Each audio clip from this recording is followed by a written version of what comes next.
Hallelujah.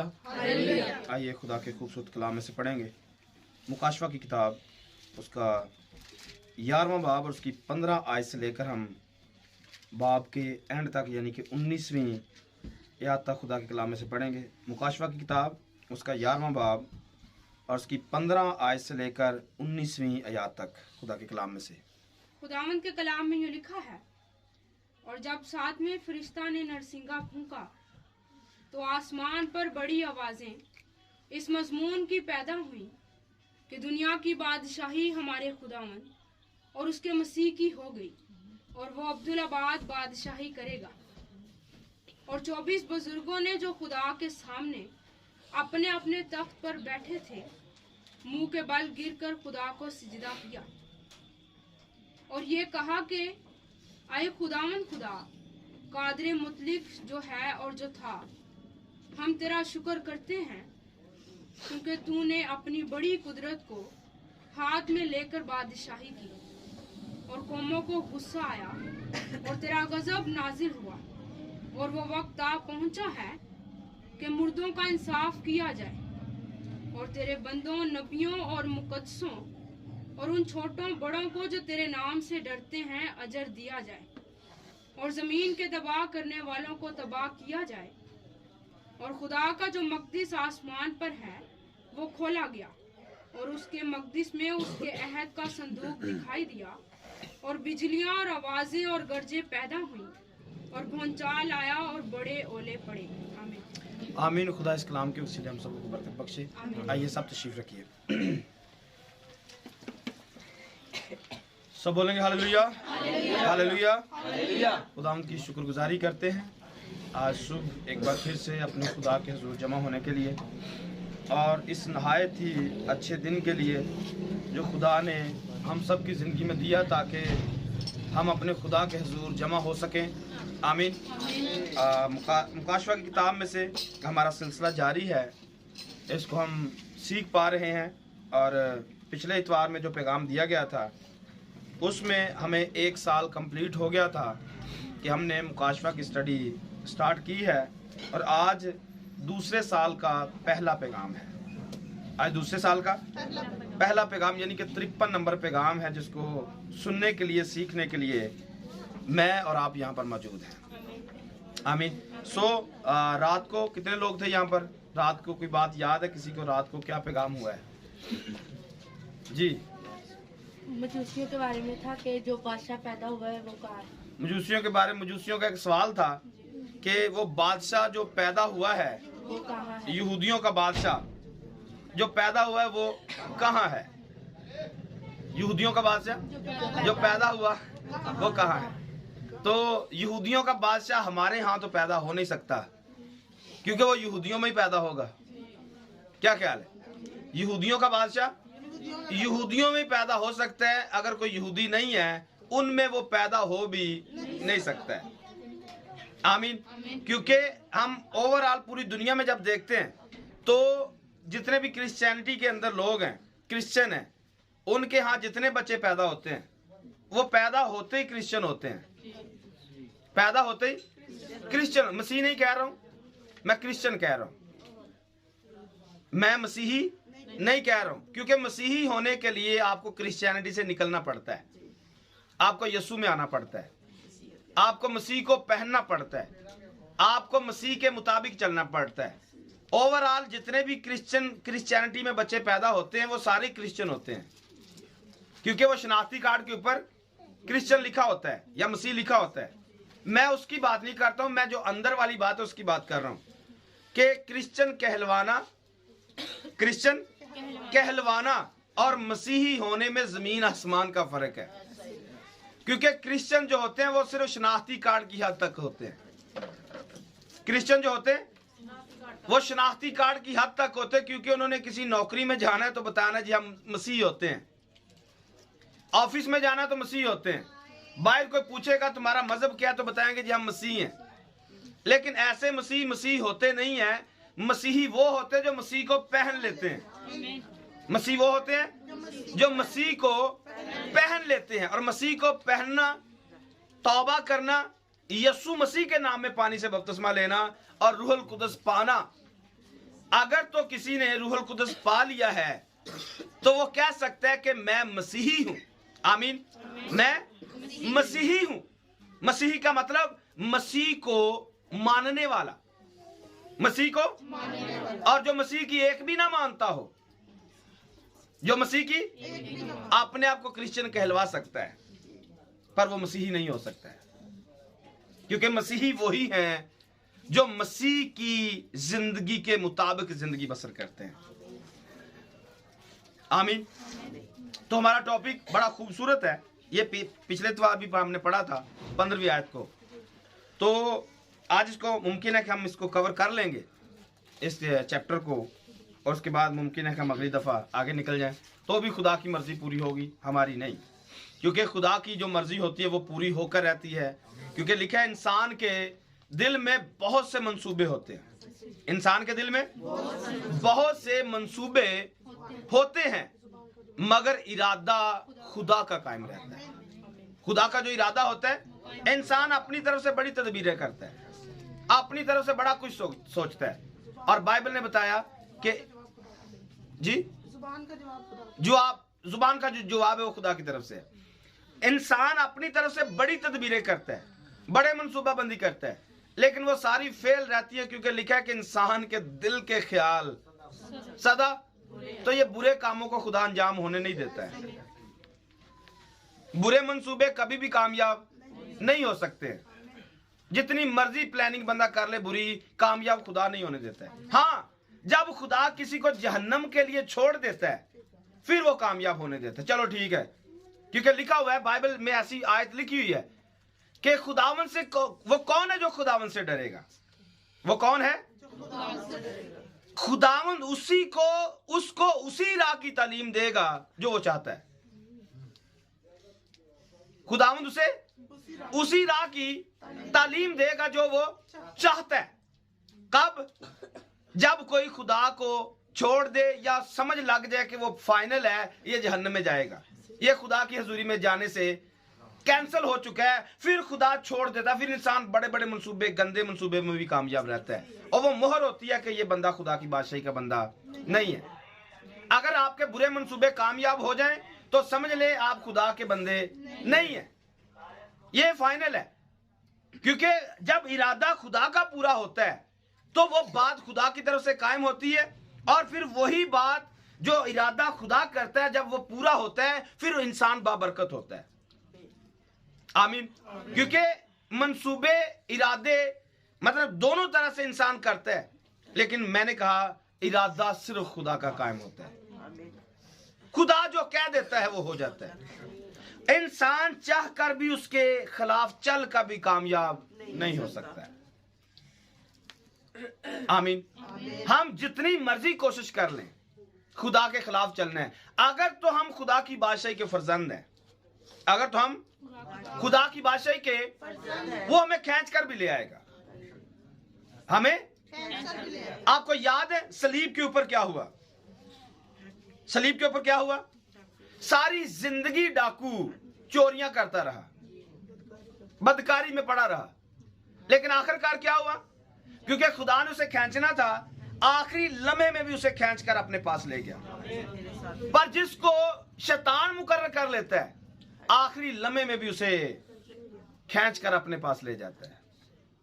जब मुलाकात होने का वक्त होता है यीशु के साथ, उसी वक्त इब्लीस खींचकर अपनी तरफ ले जाता है।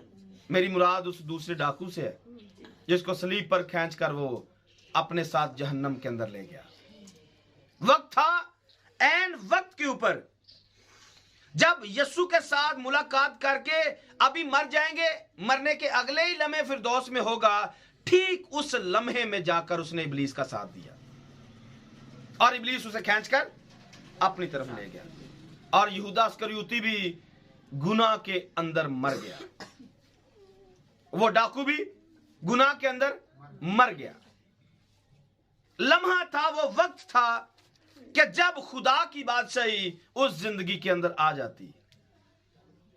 खुदा की बादशाही उस जिंदगी के अंदर आ जाती, क्योंकि जो हमारा मजमून है इस आयत में, 15वीं आयत में, कोई बंदा पढ़ सकता है बुलंद आवाज से एक दफा फिर से।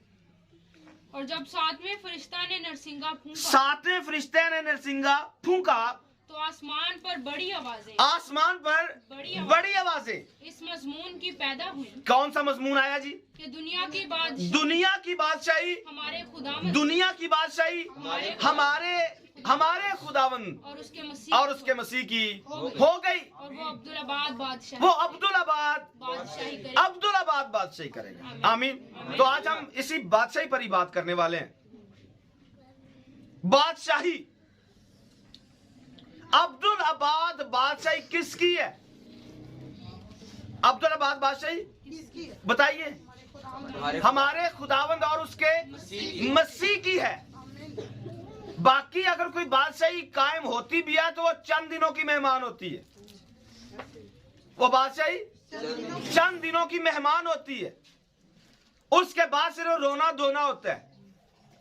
आप सियासत के मैदान में आइए, देख लीजिए, एक पार्टी आती है, 2 साल 4 साल 5 साल के लिए हुकूमत करती है, फिर अगली दफा फिर रगड़ा लगता रहता है, शौक दिल में आता है वापिस वो बादशाही मिल जाए, पर वो बादशाही मिलती फिर सारी उम्र गुजर जाती। हाँ, बाय चांस, कभी बाय चांस होता है कि अगर आपने अच्छी कारकर्दगी की हुई है, अगर आपने अपना 5 साल दौर अच्छा गुजारा है, अगर आपने खुदा के खौफ में रहकर बादशाही की है, अगर आपने गरीबों की मदद की है, अगर आपने जायज काम किए, तो लोग आपको अगर पसंद करते हैं, फिर अगली दफा आपको लोग वोट करके फिर से ले आएंगे या खुदा आपको फिर से ले आएगा।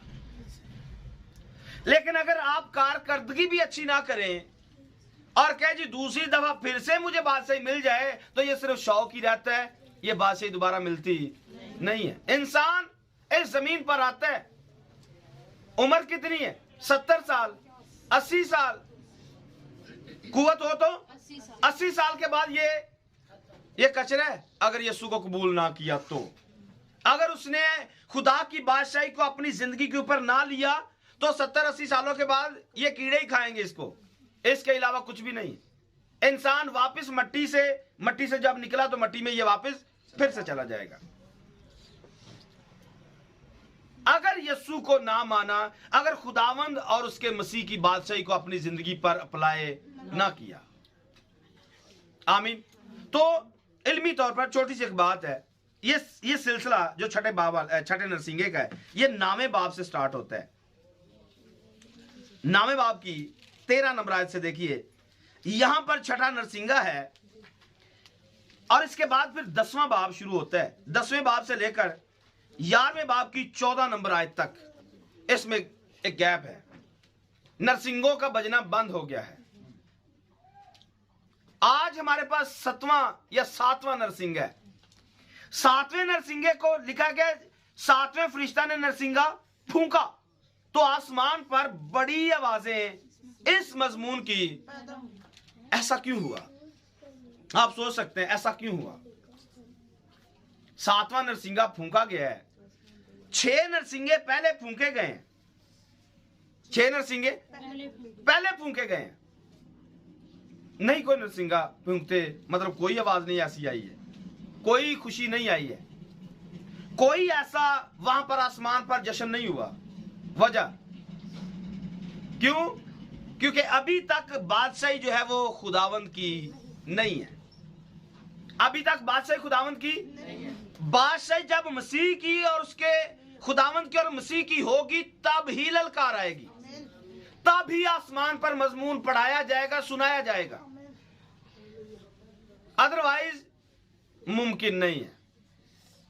आज भी हम बातें तो कर सकेंगे, आज के मजमून में हम बातें तो कर सकेंगे, पर खुशी की ललकार शायद किसी और वक्त आएगी। मैंने क्या कहा?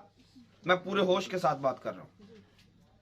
आज मैं बातें तो कर सकता हूं, लेकिन खुशी की ललकार नहीं आएगी। उसकी वजह बादशाही जब आएगी तब ये खुशी आएगी।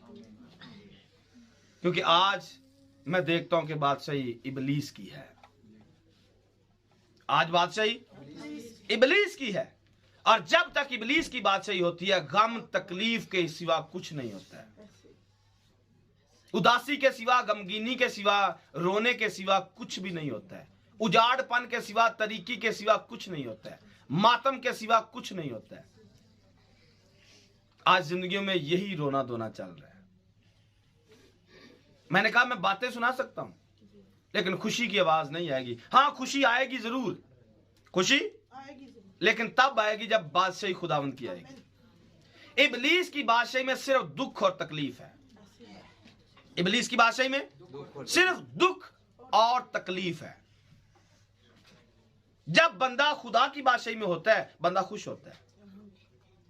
जब बंदा खुदा की बादशाही में होता है, तब खुश होता है। प्रैक्टिकल करके देख लीजिए। खुदा की हुजूरी में आइए, दिल अपना खुदा को दीजिए, आप खुशी से भरे रहेंगे और गम आपके पांव के नीचे होगा। आप खुदावंद को एक मिनट के लिए छोड़िए, तारीकी की सारी स्पिरिट आपके ऊपर चढ़ जाएगी। आपकी आंखें, आपके कान, आपकी जुबान, आपका दिल, दिमाग सब बदल के रख देगा। दोबारा गंदगी भर देगा हर जगह पे। क्यों? क्योंकि तारीकी आ चुकी है और तारीकी का काम सिर्फ गम और तकलीफ देना है, जो कि आज पूरी दुनिया इसमें मुब्तला है। आज खुदावंद को छोड़कर दुनिया गम के अंदर, तकलीफ के अंदर है, मुसीबत के अंदर है। आज बहुत से लोग 25 दिसंबर की इबादत कर रहे हैं, यीशु मसीह के जन्मदिन की इबादत कर रहे हैं। मैं गारंटी के साथ कह सकता हूं 90% लोग परेशानी के अंदर है। 90% लोग वजह गिनकर अगर आपको मैं चाहूं बताना, मैं बता सकता हूं क्योंकि पहले नंबर पर महंगाई बहुत ज्यादा है। महंगाई बहुत, बच्चों ने मां बाप का जीना हराम किया है। महंगाई ज्यादा है। मां बाप के ना तो घरों के किराए पूरे हो रहे, ना बिजली के बिल पूरे हो रहे, ना खाने के लिए चीजें, और बच्चे ऊपर से डिमांड करते हैं, लोकल भी नहीं। एक बच्चा 3-3 हजार का बूट लेना चाहता है, जैकेट लेना चाहता है। मां बाप का सांस बंद होता है तो हो हमें इससे क्या, अगली जवाब बात कर देंगे, तुसी जम्मिया नहीं, करना नहीं जे, सहन करना जे। ऐसा जवाब आएगा। मैंने कहा 90% लोग परेशानी में मुब्तला है। ऊपर से खुशियां मना रहे हैं, लेकिन अंदरों मां पे सड़िया ही कह रहे दिन होना ही नहीं चाहिए, क्योंकि साडा जीना आराम कीता है। क्या हुआ? मैंने एक पॉइंट आपके सामने रखा, महंगाई का। महंगाई ने जीना हराम कर दिया। कहां से लेकर आए, किधर से इतने पैसे लेके आए? अब तमाशा तो आगे आने वाला है कि अगले महीने की तनख्वाहें एडवांस 20-22 को ले ली है। जो पहली को मिलनी है वो 20-22 को ले चुके हैं, और कल के दिन में खुदा के फजल से सारे पैसे खत्म हो जाएंगे, सारे चाचू उतर जाएंगे। लेकिन बच्चों के चाओं को क्या, उन्होंने मां प्यो को डंडा देना है, जितो मर्जी ले आओ। मां बाप को पता है कि जो एडवांस में लिए थे वो खत्म हो चुके हैं, और फिर आगे 40 दिन का महीना है। 40 दिनों में लेके आओ, जिधर से मर्जी लेके आओ। फिर मां भी घर पे होगी, बाप कदियोद को मांगते, कदियोद को मांग, कदियोद को मांग, मुंह थल्ले, सर जी दियो, इन्ने दियो। तेरा व्यवहार ही हो गया है, तेरा व्यवहार हो गया, तू मांगदा ही रहना है। कदी कर्जा लैन भी दिया कर। और ये बेइज्जती कौन महसूस करेगा? बच्चे तो नहीं करेंगे। फिर बाप जो बाहर से कमा के लेके आता है, मांग के लेके आता है, किसी को नहीं पता कि वो मांगता कैसे है, और कितने लोग उसे हकारत की निगाह से देखते हैं। और इमेज उसका दफ्तर के अंदर, ऑफिस के अंदर बेकार बना दिया है, सिर्फ बच्चों की ख्वाहिशात ने। वो एक चलता फिरता भिखारी बन गया है। लोग उसे देखते साइड बदल देते हैं, फिर पैसे मांगने आ रहे हैं। किसने किया है? औलाद ने किया है। और औलाद को तो सिर्फ चाहिए कि मुझे मेरी डिमांड पूरी होनी चाहिए, मेरी डिमांड पूरी होनी चाहिए। मैंने कहा 90% लोग परेशान हैं, और सिर्फ आज के दिन नहीं, उनको पता है कि अगले 40 दिनों में मेरे साथ क्या होने वाला है। अगले 40 दिनों में मैंने कहां कहां से मांगना है। और जो हमारी बहनें बेटियां घरों में काम करती हैं, वो अपनी बेगमों से एडवांस लेंगी और फिर आगे 4, 5, 6 महीने तक बजट बराबर नहीं आएगा। किसने सजा दी है? खुशी मनाई है या सजा मिली है? सजा मिली है। और यही इबलीस का काम है। यहां से वो दुख देता है, तकलीफ देता है, और जब खुदा की बादशाही में बंदा होता है, कुछ हो ना हो इससे कोई फर्क नहीं पड़ता है। खुदा ने ईदें इसलिए नहीं दी कि हम गम के अंदर मुब्तला हो जाए या लानत के अंदर उतर जाए। मुझे बताइए, एक बंदे की 25,000 सैलरी है और 4 बच्चों को उसने कपड़े लेके देने हैं, फिर घर का किराया देना है, घर का किराया देना है, खाना पीना है, फिर अय्याशी भी करनी है, बच्चों को पॉकेट मनी भी चाहिए, पार्क में भी लेके जाना है। तो जितना बोझ बढ़ाते जाएंगे, बाप का दिल उतना बैठता जाएगा। अगर मां कमाने वाली तो मां का दिल बैठता जाएगा, लेकिन बच्चों को इससे कोई परवाह नहीं, क्योंकि उन्होंने तो ईद करनी है। उनको अपनी गरज चाहिए। मैंने कहा आज 90% लोग परेशान हैं और परेशानी के साथ ये दिन गुजारेंगे। अगर 90 का ज्यादा हो गया तो थोड़े कम कर ले, लेकिन 2-3 दिन के बाद या पहली के बाद 90% हो जाएंगे, क्योंकि पैसा जेब में नहीं होगा और पूरा महीना आगे गुजारना है। और जो पिछले महीने की तनख्वाह थी वो भी खत्म हो चुकी है, अगले महीने की तनख्वाह जो लेनी थी वो भी पहले लेकर खत्म हो चुकी है, और घर में जो कुछ था तल तुल के खा लिया। अब जिम्मेदारी मां बाप पे आई है, करो जहां से मर्जी लेके आओ। नहीं लेके आएंगे फिर भी रोना, लेके आएंगे फिर भी रोना। बात सादा है, अगर किसी के दिल में बैठ जाए, बात ये बिल्कुल सादा है। अगर किसी के दिल में बैठ जाए, हम किसकी बादशाही में हैं? खुदा की बादशाही में या इब्लीस की बादशाही में? कहने को तो यीशु का जन्मदिन मनाया जा रहा है, लेकिन कड़िक्की पूरी शैतान की तरफ से लग रही है।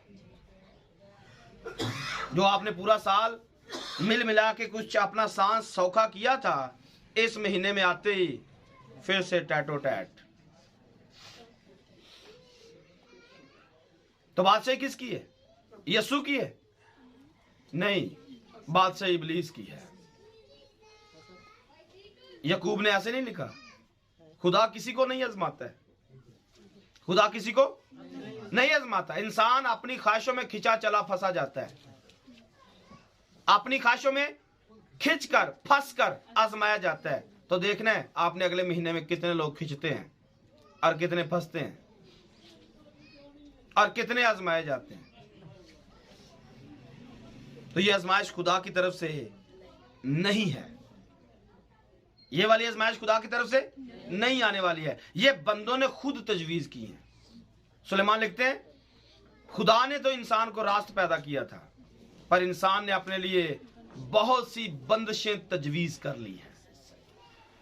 अपने लिए खुद बंदिशें बांध ली हैं, अपने लिए खुद फैसले कर लिए। मुझे क्या करना है, मुझे ये करना है, मुझे वो करना है, फक्त अपनी ख्वाहिशात को पालने के लिए, अपने आप को कुछ हसीन दिखाने के लिए, अपने आप को थोड़ा यूनिक दिखाने के लिए, अलग दिखाने के लिए। मुझे थोड़ा दुनिया से अलग नजर आना है। दुनिया से अलग नजर आ भी जाओगे तो जिसको दिखाना वो भी तो अलग ही है, वो भी तो कोई वखरा नमूना ही है ना जिन्होंने तुसा विखाना है, क्योंकि वो भी पूरी एफर्ट करके नमूना बना हुआ है।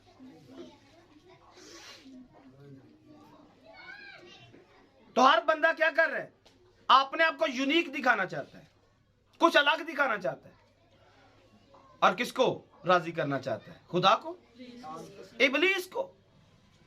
तो हम कह सकते हैं इब्लीस की बात सही है या खुदा की बात सही है? इब्लीस की बात सही है। इब्लीस की बात सही में ये ख्वाहिशों को पालने का रिवाज होता है। जब जब बंदा अपनी ख्वाहिश को पानी दे रहा होता है, और खासकर बुरी ख्वाहिशों को, तब तब बंदा ये साबित कर रहा होता है हम कोई खुदा के बच्चे नहीं हैं, और याद रखिए, आपकी वजह से कोई आसमान पर मजमून नहीं पढ़ाया जाएगा फरिश्तों को। आपकी वजह से आसमान पर कोई मजमून पढ़ाया जाने वाला नहीं है, क्योंकि उनको पता है कि बादशाही तो साढ़े छोटे भरा दी है, पापा दी तो नहीं है। आसमान पर फरिश्ते ये कहेंगे कि बादशाही पापा की नहीं है, क्योंकि जब पापा की बादशाही आएगी फिर मजमून सुनाया जाएगा बादशाही पापा की है। अभी तक को तो किसी नाफरमान की है, अभी तक तो किसी, ये आसमान पर ललकार ये ऐसे नहीं आई है। इनको पता है कि हमारा बागी जो था, बागी जो भाई था, इसकी बादशाही खत्म हो गई है। ये तब से फरिश्ते जो आसमान पर ऊपर है हमारे बाप का मुंह तकते रहते हैं, बाप की हालत को देखते रहते हैं, बाप की हालत को एक करने लगा हूं। दाऊद को भी सलूम को सामने रखिए, ये तो खुशियां मना रहे थे। दुनिया की बात से हमारे खुदावन और उसके मसीह की, दाऊद की हालत क्या होगी? जब लोग ये कह रहे थे, योआब ये कह रहा था अबीसलूम मर गया, अबीसलूम, दाऊद के दिल पर क्या गुजर रही है? हाँ, दाऊद के दिल पर क्या गुजरी? हाय मेरा बेटा, हाय मेरा बेटा, इसकी जगह पे मुझे मर जाना चाहिए था। फरिश्ते खुशियां मना रहे, किस बात के लिए? बादशाही हमारे पापा की हो गई है। खुदावंद नहीं कह रहा हूं, पापा मुझे अच्छा लग रहा है। बादशाही हमारे पापा की आसमान पर हो गई है।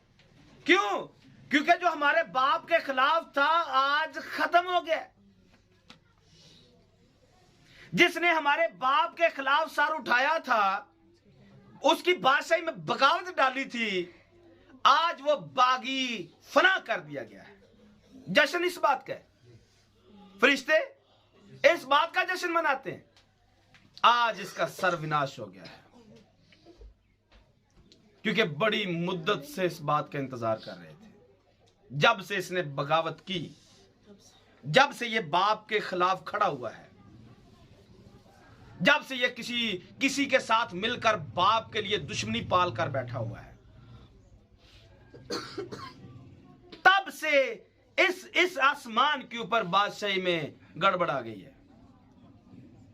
और तब से इस बात का इंतजार किया जा रहा है, कब आसमान पर बादशाही की मुनादी की जाएगी, कब यह बताया जाएगा कि गड़बड़ करने वाले का सर्वनाश हो गया है।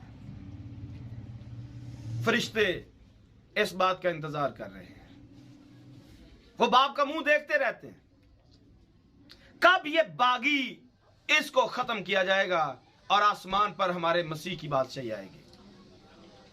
आज के दौर में भी आसमान पर फरिश्ते इसी बात का वेट कर रहे हैं। फर्क सिर्फ इतना है, इसको समझना है। इसको छोड़ दीजिए कि हम जमीन के ऊपर हैं, 1 मिनट के लिए छोड़िए कि हम जमीन पर हैं, यूं समझिए हम आसमान पर हैं। यही आसमान का नजारा है, ये सारे का सारा आसमान का नजारा है। और ये खुदा का कलाम खुद खुदा है। इसको रद्द करने वाले यहां पर कितने बैठे हुए हैं? इसको रद्द करने वाले कितने बैठे हुए हैं? एक पार्टी यहां पर रद्द करने वाली है और एक पार्टी कलाम पर अमल करने वाली है।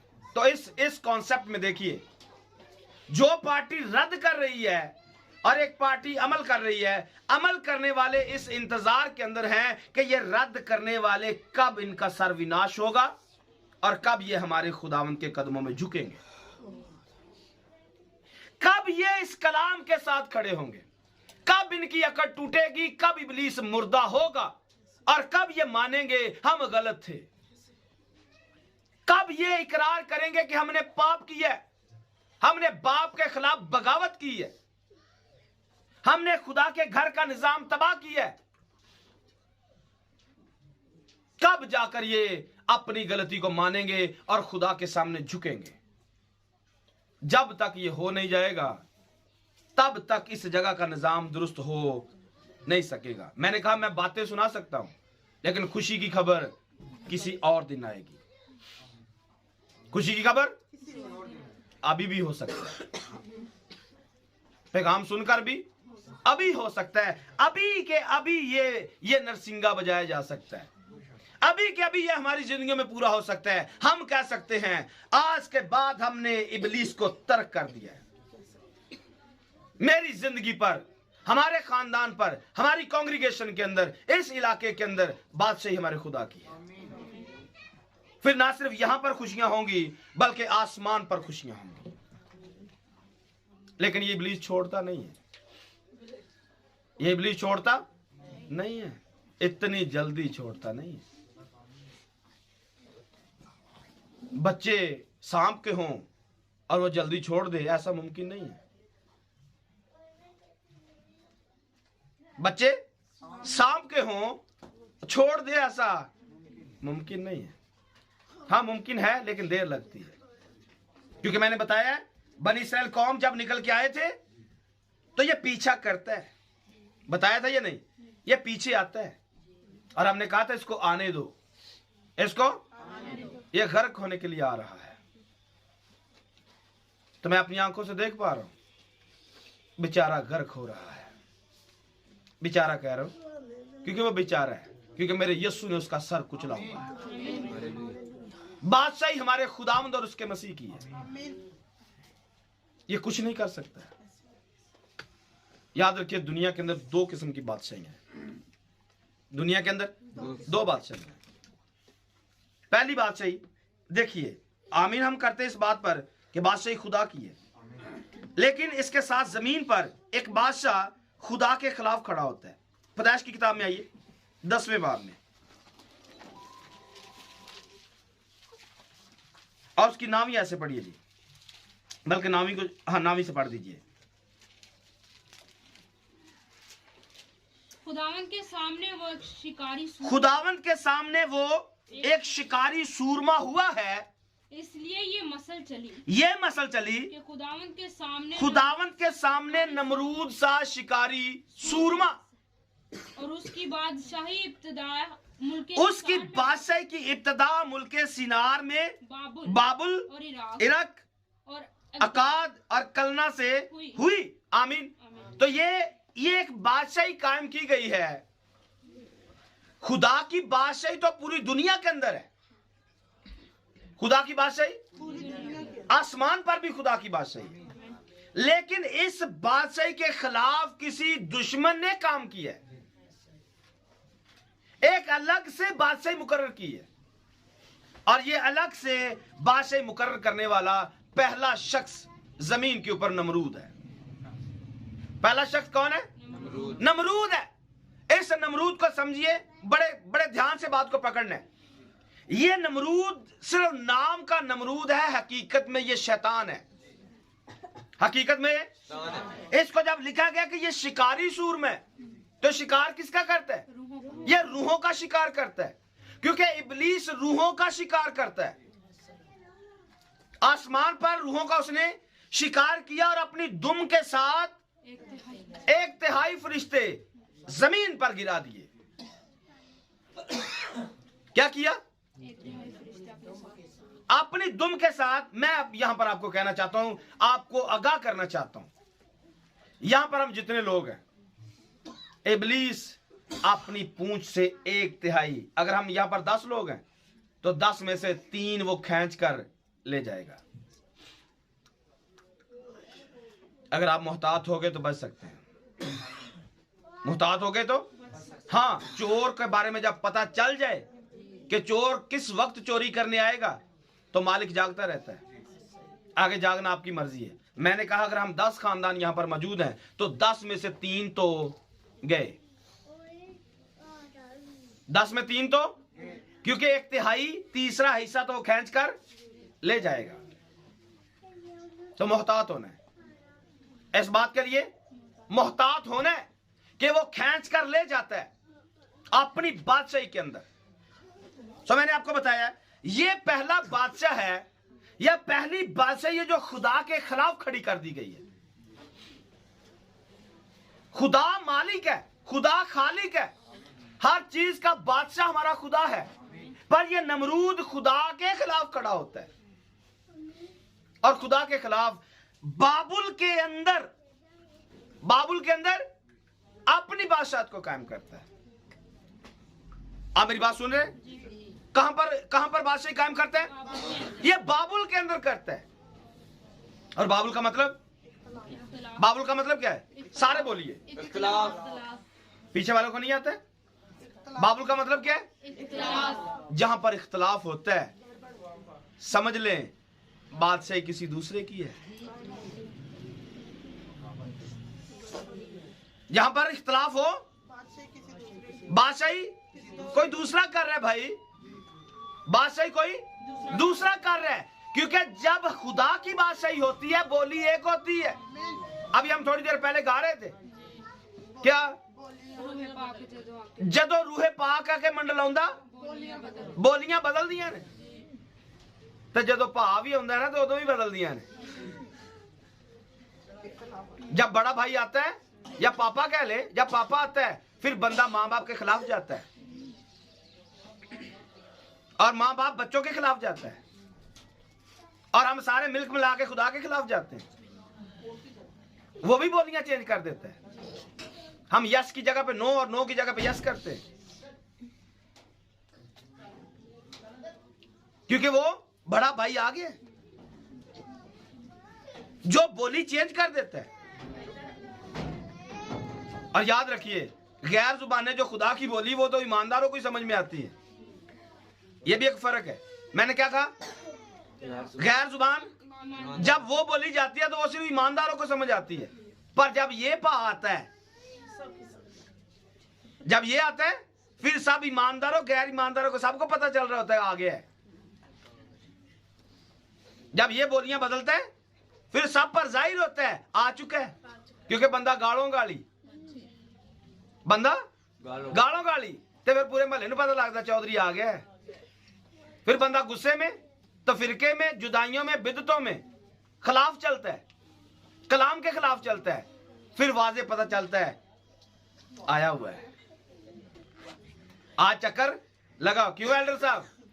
जब आता है फिर बंदा गालो गाली पा आ गया, तो बड़ा दिन भी आ गया। फिर ऐसा तो इन दिनों में तो बहुत ज्यादा होता है। इसको समझिए किसकी बात सही है। मैं आपको वाज़े फर्क दिखा रहा हूं। खुदा की जब बात सही आती है जुबानें तब भी बदलती हैं, और जब दूसरे चौधरी की आती है हुकूमत जुबानें तब भी बदलती हैं। खुदा की जब बादशाही में जुबान बदलती है तो तब ईमानदारों को समझ में आता है, खुदा तरसों को समझ में आता है। पर जब इबलीस की बादशाही आती है तब जब बोली चेंज होती है फिर गैर ईमानदारों सबको पता चल रहा होता है कि वो आ चुका है, वो देता आ चुका है।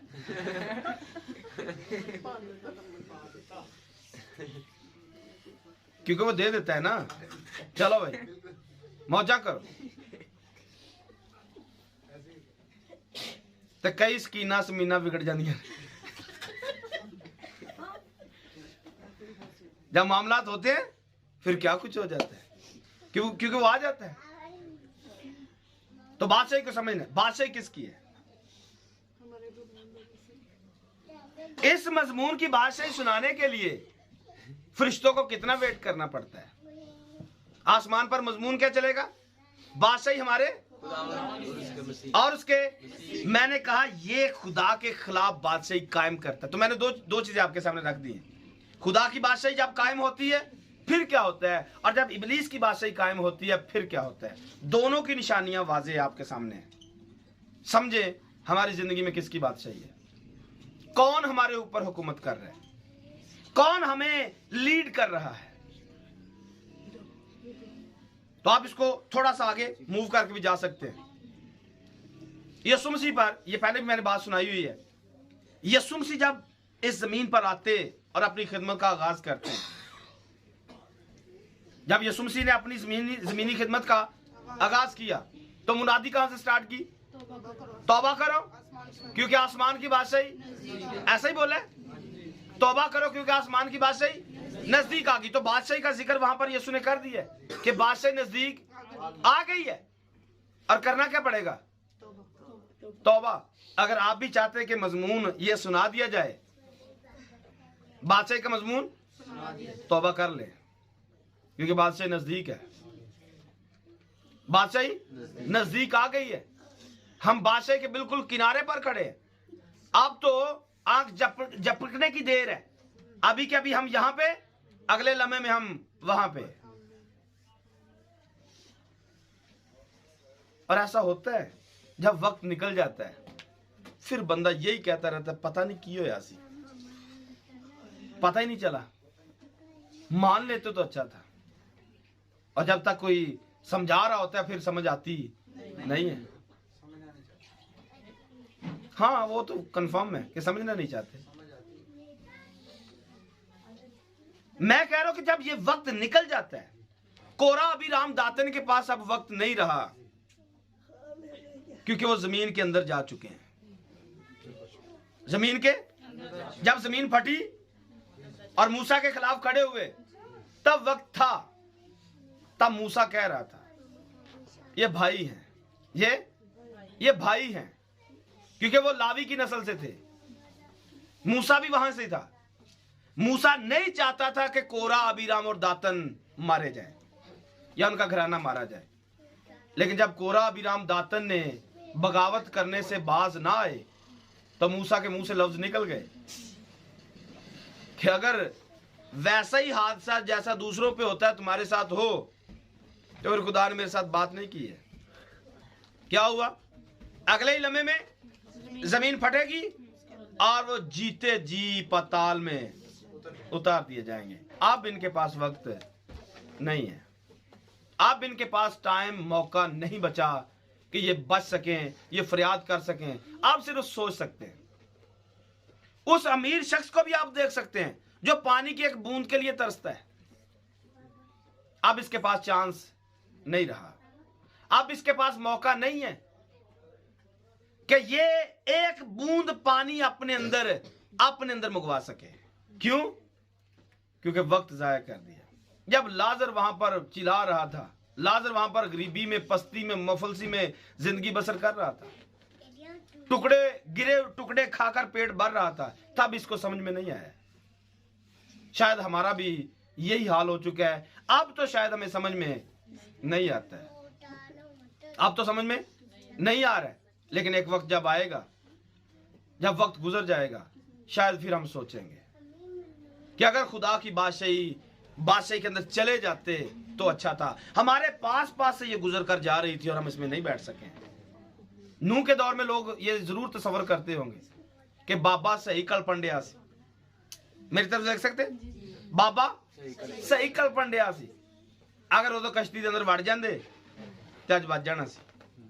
लेकिन फिर वक्त नहीं रहा। यीशु ने कहा 2 औरतें चक्की पीस रही होंगी, एक ले ली जाएगी और एक, दोनों तो एक ही जगह पे थी, दोनों एक ही चर्च के अंदर आके कलाम सुन रही थी। एक चली गई, एक रह गई। दोनों एक ही खेत के अंदर काम कर रहे थे, एक ले लिया है, एक छोड़ दिया। और जो छोड़े जाते हैं उनको देखिए, नूह ले लिया गया, बाकी जो छोड़े गए उनका क्या अंजाम हुआ? लूत ले लिया गया और सदूम और मुरा के लोग छोड़ दिए गए। क्या हुआ? यही आज भी होने जा रहा है। अगर कोई शख्स इस बात को, इस कलाम को एक्सेप्ट नहीं करता, खुदा की बादशाही में आना नहीं चाहता, वो छोड़ दिया जाएगा। मैंने शुरू में कहा था, हाँ, खुदा जब छोड़ देता है फिर इंसान के बुरे मंसूबे कामयाब होते हैं। और जिन्होंने बुरे मंसूबे कामयाब किए हैं, जिन्होंने कर तो लिए, आज उनकी हालत देखिए, आज उनकी जिंदगियों के अंजाम पर गौर करें। हमें लिखा हुआ है, पेशवाओं के बारे में लिखा हुआ है, अपने पेशवाओं को देखो और उनके अंजाम पर गौर करके उन जैसे ईमानदार हो जाओ।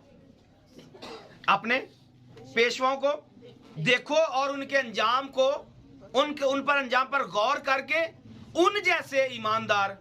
तो ईमानदार भी आपके सामने और अपनी जिनसी ख्वाहिशात को पूरा करने वाले भी आपके सामने हैं। जिन्होंने की है, आज वो कहां से गुजर रहे हैं? आज वो कहां से गुजर रहे हैं?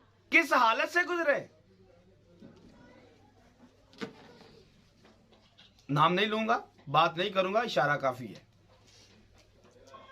कि जिन्होंने खुदा को तर्क करके अपनी ख्वाहिशात को पाला, आज वो कहां पर है।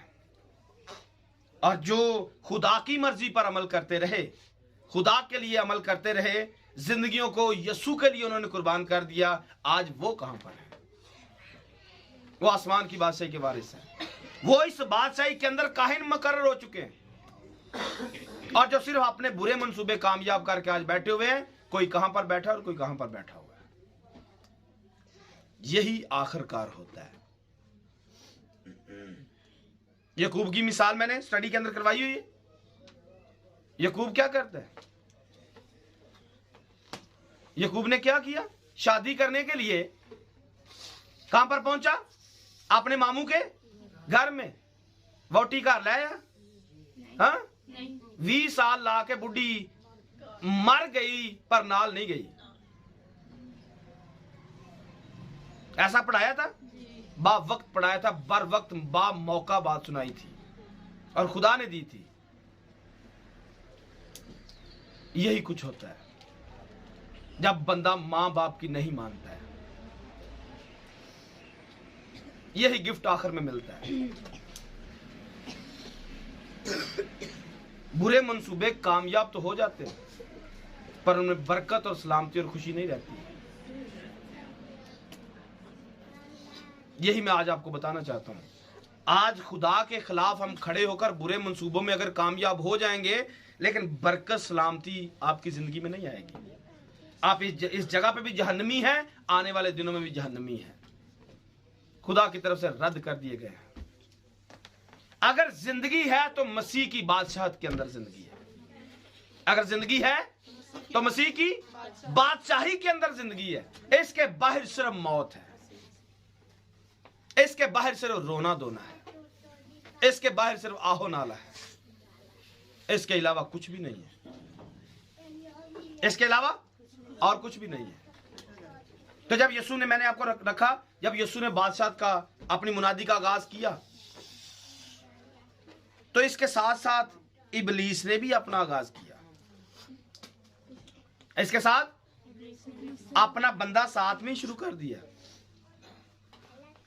यीशु अलग से अपना एक खुद से बादशाह है, उसकी एक अपनी बादशाहत है। उसी की बादशाही में उसी का बच्चा, उसी का चेला इबलीस के साथ खड़ा हो गया। मेरी मुराद यहूदा इस्करियोती से। यीशु खुदा की बादशाही का मेंबर, उसकी बादशाही को प्रमोट करने वाला। यहूदा इस्करियोती शैतान की बादशाही को प्रमोट करने वाला। आखिरकार क्या होगा? फैसला क्या है? यहूदा लानती मौत मर तो जाएगा, पर शैतान की बादशाही को कायम नहीं हो करेगा, नहीं कर पाएगा। यहूदा लानती मौत मर तो सकता है, पर जब खुदा खड़ा होता है, यीशु खड़ा होता है, तो तब खुदा की बादशाही खड़ी होती है। क्योंकि यहूदा अपनी बादशाही के एंड में मर तो जाएगा, लेकिन बादशाही बर्बाद हो जाएगी उसकी। पर यीशु मर जाएगा, बादशाही कायम कर देगा। मैं आज आपको दिखाना चाहता हूं, या कहना चाहता हूं, इस बात के साथ पैगाम को एंड करेंगे। मैं मर जाऊंगा, पर बादशाही खुदा की कायम हो जाएगी। आप खुदा के साथ नहीं खड़े होंगे, मर जाएंगे, आपकी बादशाहत भी खत्म हो जाएगी, आप खुद भी खत्म हो जाएंगे। यहूदा इस्करियोती लानती मौत मर गया। यहूदा इस्करियोती लानती मौत मर गया, और उसकी बादशाही यानी कि इबलीस की भी मौत वहां पर हो गई। तो दो बादशाही हैं मैंने आपके सामने रख दी हैं। एक बादशाही हमारे खुदा की है, एक बादशाही इबलीस की है। इबलीस ने भी इस दुनिया पर अपना तसल्लुत कायम किया हुआ है। खुदा की बादशाही भी यहां पर मौजूद है। आप जहां जहां से गुजरेंगे, अगर आप खुदा के हैं, खुदा की बादशाही आपके साथ साथ है। या दूसरे लफ्जों में, मैं जिस जगह पे खड़ा हूं, यहां पर मैं कह सकता हूं जमीन से लेकर आसमान तक खुदा की बादशाही है। मैं खुदा की बादशाही के अंदर खड़ा हूं। अगर आप शैतान के साथ हैं, आप जमीन से लेकर आसमान तक आप शैतान की बादशाही के अंदर खड़े हैं। लेकिन अगर आप खुदा के साथ हैं, आप जमीन से लेकर आसमान तक खुदा की बादशाही के अंदर खड़े हैं। हमने जहां जहां पर अपने कदम बढ़ाने हैं, अगर शैतान के साथ है खुदा की, शैतान की बादशाही जाएगी, अगर खुदा के साथ है खुदा की बादशाही जाएगी। क्योंकि यीशु जिधर जिधर जाते थे बादशाही खुदा यीशु मसीह खुद है। और इसी तरह अगर हम खुदा की बादशाही के अंदर हैं, हम बादशाही हैं, हम खुद बादशाही हैं। हमने जहां जहां पर जाना है खुदा की बादशाही हमारे साथ है। आमीन। अगर शैतान के साथ है, शैतान की बादशाही हमारे साथ साथ है। तो आसमान पर अगर चाहते हैं, आसमान पर अगर इस मजमून की आवाजें सुनाई दी जाएं कि दुनिया और उसकी बादशाही हमारे खुदा की हो चुकी है, तो फिर आज हमें हकीकी तौर से तौबा करने की जरूरत है। वो बगावत जो आसमानों से चली आ रही है, वो बागी फरिश्ते जो खुदा के खिलाफ चल रहे हैं, हमें उनको छोड़कर खुदा के साथ खड़ा होना है। हमें यहूदा अस्करियोती के साथ खड़ा नहीं होना है, हमें यीशु के साथ खड़े होना है, हमें कलाम के साथ खड़े होना है। क्योंकि जो कलाम के साथ होता है वो बादशाही के अंदर होता है, और जो कलाम के बाहर होता है वो शैतान के साथ होता है। बात फाइनल, सिंपल और सादी है। आज लोग क्रिसमस तो मना रहे हैं, लेकिन बादशाही शायद खुदा की नहीं है। बादशाही शायद खुदा की नहीं है। होना तो यूं चाहिए था कि जैसी बादशाही आसमान पर हमारे खुदा की है, वैसी बादशाही आज हमारी जिंदगी के अंदर आए। क्योंकि यहूदियों का बादशाह वो बादशाह है, वो बादशाह है, और उस बादशाह को हमें दिखाना चाहिए। अगर मैं उसको अपना बादशाह मानता हूं तो मुझे अपने अंदर से दिखाना है कि मेरे ऊपर, मेरी जिंदगी के ऊपर मेरे बादशाह यीशु का कंट्रोल है। आमीन। अगर दिखा सकते हैं तो फिर आप लोगों को बता सकते हैं। कोई आपसे पूछे मुझे दिखाओ यहूदियों का बादशाह जो पैदा हुआ कहाँ है, दिखाए, आओ मुझे चेक करो, क्योंकि यहूदियों का बादशाह मेरे अंदर रहता है। मैं और वो दोनों एक हैं। वो मेरे अंदर रहकर अपना काम करता है। आपने किसी घर में नहीं दिखाना है, अपनी जिंदगी के अंदर से दिखाना है। वो मेरे अंदर रहता है, और ये जाहिर होगा आपके कामों से, ये जाहिर होगा आपके बोलचाल से, आपके किरदार से, आपके लिबास से, आपके पहनावे से, आपकी गुफ्तगू से। यह जाहिर होगा कि आप पर बादशाही किसकी है। आपकी जुबान बता देती है। मुकद्दसों की जुबान पे हमने पैगाम सीखा हुआ है। मुकद्दसों की जुबान कैसी होती है, और शरीरों की जुबान हमेशा जहन्नम की आग से जलती रहती है। शरीरों की जुबान जहन्नम की आग से हमेशा ये जलती रहती है। अपनी अपनी जुबानों को चेक कर ले, ये जहन्नम की आग से जल रही है या मुकद्दसों वाली बोली बोल रही है। आपको नजर आ जाएगा। अगर जुबान आपके कंट्रोल में है, खुदा की बादशाही आपके अंदर है। अगर आपका बदन आपके कंट्रोल में है, खुदा की बादशाही आप में है। अगर हमारा गुनाह पर इख्तियार है, हम गुनाह को कुचल सकते हैं, फिर हम खुदा की बादशाही के अंदर हैं। लेकिन अगर गुनाह हम पर गालिब आ जाता है, फिर शैतान की बादशाही है। क्योंकि गालिब वही आता है जिसकी बादशाहत होती है, जिसकी हुकूमत होती है। अगर हमारे यीशु की हम पर हुकूमत है, फिर सर से लेकर पांव के तलवे तक हम सारे के सारे यीशु के हैं। और अगर हम शैतान के हैं तो फिर सर के बालों से लेकर पांव के तलवे तक हम साबित करते रहते हैं कि हम शैतान के हैं। तो अपनी जिंदगी को चेक कीजिए, अपने आप को चेक कीजिए। आज के इस मौका पर बादशाही किसकी है? हमारी जिंदगियों पर, खानदानों पर, घरानों पर बादशाही किसकी है? अगर आपको लगता है कि हमारे अंदर बादशाही खुदा की नहीं है, फिर हमें दुआ करने की जरूरत है। फिर हमें अपने लिए, अपने शोहर के लिए, अपनी बीवी के लिए, बच्चों के लिए, भाइयों के लिए, बहनों के लिए, हमें अपने अजीजों के लिए दुआएं मांगने की जरूरत है कि खुदा के हुजूर, क्योंकि यीशु ने ऐसा हमें सिखाया है, जो दुआ करने के लिए बोला गया, उसमें यह कहा गया है कि तुमने ये मांगना है, तुमने ये, हमने रट्टा तो लगा दिया लेकिन इसको समझा नहीं है। तेरी बादशाही आए, किस किस की जिंदगी में आए? मेरी जिंदगी में, मेरी बीवी की जिंदगी में, मेरी बेटी बेटों की जिंदगी में, हमारी कांग्रीगेशन की जिंदगी में, हमारे खानदानों के अंदर, हर खानदान के अंदर, कलीसिया के अंदर, दुनिया के अंदर हमारे खुदा की बादशाही आए। ऐसा यीशु ने बोला कि ये आपने मांगना है। क्योंकि यीशु को पता था कि जमीन पर शैतान हुकूमत कर रहा है। क्योंकि लिखा हुआ है सारी दुनिया शरीर के कब्जा में पड़ी हुई है। तो जब सारी दुनिया शरीर के कब्जा में है, तो मुझे जब पता कि कौन कौन शरीर के कब्जा में है, मुझे उनके लिए दुआएं मांगना है, मुझे उनके लिए एफर्ट करना है। आपको भी पता है कौन कौन इब्लीस की बादशाही में है, हमें उनके लिए दुआएं मांगना है। आमीन। ताकि आसमान पर हमारे खानदान, हमारी कांग्रीगेशन की वजह से आसमान पर नरसिंगा बुलंद कर दिया जाए। ये आवाज आए, यही आवाज कि दुनिया की बादशाही हमारे खुदावंद और उसके मसीह की हो गई और वो अब्दुल अबाद बादशाही करेगा। आमीन। वो बादशाही तब कर सकता है जब हम उसे इख्तियार देंगे। वो बादशाही तब कर सकता है जब हम उसे अपने बदनों पर इख्तियार देंगे, तब वो बादशाही कर सकता है। क्योंकि वो हम जिसको अपना बदन देंगे वो हम पर बादशाही कर सकता है, जिसको हम अपना घर देंगे वो हम पर बादशाही कर सकता है। अगर चाहते हैं कि खुदा हम पर बादशाही करे, फिर हमें जरूरत है अपने आप को खुदा के सामने पेश कर देने की। खुदा बनी इसराइल का बादशाह था, खुदा बनी इसराइल का, पर लोगों ने, बनी इसराइल ने क्या किया? उसे रद्द कर दिया, उसे, और उसकी जगह पर किसी इंसान को मुंतखब कर लिया। हम भी शायद खुदा को रद्द करके, कलाम को रद्द करके अपने ऊपर इंसानों को मुंतखब करना चाहते हैं, या दुनियादारी की चीजों को अपने ऊपर मुसल्लत करना चाहते हैं। दुनियादारी की चीजों से बाहर निकले, खुदा की बादशाही को अपने ऊपर आने दें।